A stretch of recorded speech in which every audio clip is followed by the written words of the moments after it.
इमरान खान ने एक आम से कारकुन को उठा के वज़ीर आला बना दिया, रोक के दिखाओ। जब कारकुन खड़े होते थे ना इमरान खान के, तो ये इसका तीसरी चौथी लाइन में इसका नंबर आता था, सुहेल अफरीदी का। एक आम सा आदमी इमरान खान ने उठा के उसको बना दिया वज़ीर आला।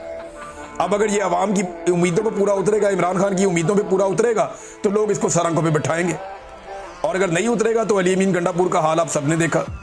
मैं कुछ अर्सा पहले ये बात कहता था तो लोग हैरान होते थे। मैं ये कहता था कि परवेज खटक का हाल आपने देख लिया, आपने महमूद खान का हाल देख लिया, उस्मान बुज़दार का देख लिया, फयाजुल हसन चौहान का देख लिया, शेर अफजल मरवत पाकिस्तान तहरीक इंसाफ में इसका तोती बोलता था। एक टाइम था इमरान खान साहब ने इस पे हाथ रखा हुआ था, इमरान खान साहब ने हाथ उठाया, टकरी टोकरी हो गया।